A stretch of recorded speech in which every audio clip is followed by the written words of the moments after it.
Good afternoon, my peoples, and welcome back to the counterattack. I hope you and yours are doing very well. Today we have the Arsenal, taking on Villa at the carpet. I woke up today, looked at the lineup a bit later in the day, and usually I have some idea of how this team is going to play. And today I looked at the lineup and said, yeah, I really have no idea. This team is just so erratic, so up and down all over the place. One minute we're blowing out Tottenham. Next minute we're getting played off the park by Crystal Palace, or Brentford. So I looked at the lineup when it got released, and I thought, no idea how this team's going to go today. Lacazette coming in makes sense for Pepe. He's been largely ineffective. Lokonga coming in to the midfield to help Partey out in the pivot, and I wasn't feeling too great about that. He hasn't had the greatest last couple performances. A bit timid, losing the ball a lot. He was responsible for the second Crystal Palace goal, but give him a chance. And Tavares coming in for Tierney, and I totally understand that one. Tierney looks exhausted, and apparently he had a bit of an ankle bruise. So that's the starting lineup. I had no idea how it was going to go. I thought to myself, a draw? Maybe, yeah. Yeah, sure. Why not? So the whistle blows at the Emirates, and we're off, and the crowd was absolutely electric, giving the team energy, and we started off great again. Really, really good. A dominating start. Villa couldn't really get the ball off of us. They barely attacked in the first 10 or 15 minutes. It started off really, really well. And then, 23rd minute, Thomas Partey. Oh, yes, it is party time. That's what I'm talking about. Finally, and we scored off a corner, which I can't believe. Truly stunned. Corner comes swinging in, and the deliveries today were grade A. And Partey comes in, glancing header, right past Emi Martinez. 1-0 to the Arsenal. Let's go.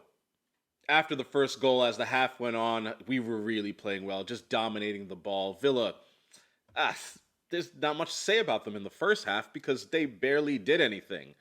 So right near halftime, another ball into the box. Lacazette gets his body in between the ball and I believe it was Target. And Target goes right through the back of his thigh and Stonewall penalty. Stonewall. VAR reviews and they give the penalty. And I was watching it on NBC Sports and I'm hearing some of the commentators saying that it was not a penalty. You can clearly see Target's leg coming down, clashing with the back of Lacazette's calf muscle, and he goes down. Is it a little bit soft?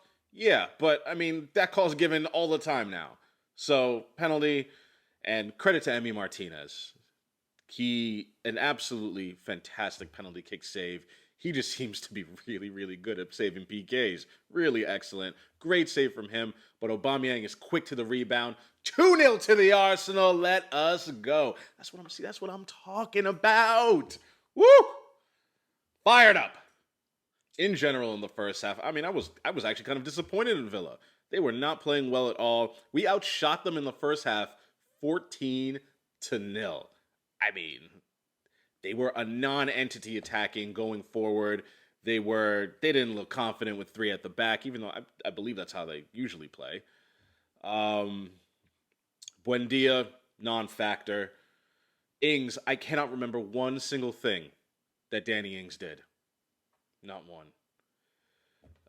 Their best player, in my mind, in the first half was Emi Martinez.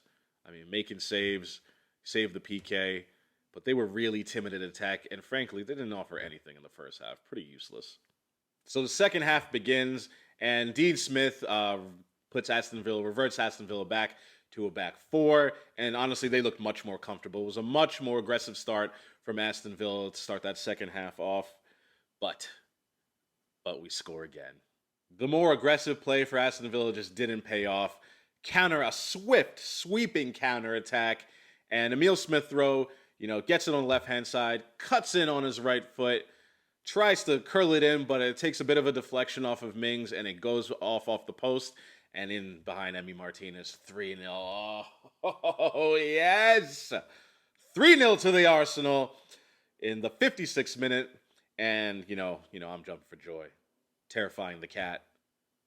It's just beautiful, my people. I love it. As Villa got more aggressive in that second half, you really got to give a shout out to the back four. Tomiyasu was great today. More so going forward, but in the second half when Villa grew into the game, all four of them at the back. Tavares, Tomiyasu, Benjamin White, as he likes to be known, and Gabriel. Oh, good, dominating performances. There was an excellent block early on, I believe, in the second half from White on Danny Ings when he finally woke up. Really, that is what we need. Just great defending. Ramsdale as well. A couple of excellent saves. I was in dreamland. So the game was sort of petering out. Arsenal took their foot off the gas, made a couple of substitutions, took out Lokonga, who was amazing tonight. Albert Sambi Lokonga. Oh, I paused a little bit, my people, when I saw his name starting on the team sheet today, and I thought, we sure about this? But, did he put in an excellent performance. I believe he was substituted around the 70 or 75th minute, and from start to finish, from the moment he stepped on the pitch until the moment he was substituted, excellent performance. Progressively carrying the ball. He looked determined to score today. Really, his body feints and La Pausa. Oh, it was just coming off today. I love to see it. The goals were good. And I'm thrilled that Partey finally got off the mark. But, Lokonga, he's going to have to be my man of the match today. I am just waxing lyrical about him right now, and I was so not thrilled at him starting. But he has absolutely shut me up, and I'm absolutely thrilled. Beautiful. So Villa's more attacking play late on in the second half sort of pays off. The defense kind of fell asleep real quick, and Villa punished us. Sort of a loose ball bouncing around and goes right into Ramsey's stride, and he curls a beautiful, unstoppable shot off the underside of the crossbar. 3-1. They got their consolation. Is what it is. This Arsenal team, like I said early on, they're quite erratic. And, they're quite young, still learning what Mikel Arteta wants to do, the patterns of play, what they should be doing in different phases of play. So, I tweeted last year that this team would sort of be in the wilderness for 3 to 5 years, sort of finishing anywhere between 5th and 10th in that time period. And honestly, I think these sort of Jekyll and Hyde performances where, a great half here, a bad half here, a great 15 minutes here, a horrible 75 minutes there, a great game here, bad one next. All of this, I think, is just emblematic of this team and just how, erratic they are because they're so young and inexperienced. And essentially, it's kind of been thrust to them, all right, you're going to learn on the job. And up and down is sort of what we have to expect here. But looking at the Premier League table. Oh, the Premier League table.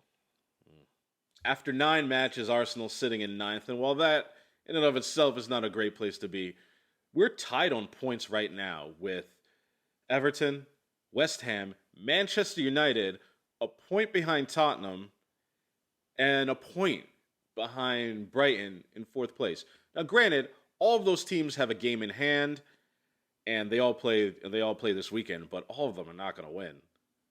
All of them are not going to, get a point out of whoever they're playing. I'm not really sure at the moment. Some of them are going to drop points. So we're hunting down the teams ahead of us, looking up, looking to climb. Overall, absolutely thrilled. Thank you for sticking with me, my people. I appreciate all the likes, all the dislikes, all people viewing the video, all of those subscribing. I really appreciate it. Like I said in the last video, once we hit 100 subscribers, we're going to do a little giveaway, a little jersey giveaway of any one of your choice. I will close my eyes if it's anyone else but Arsenal, but I will do it anyway. But thank you for sticking with me, and I'll see you guys next time.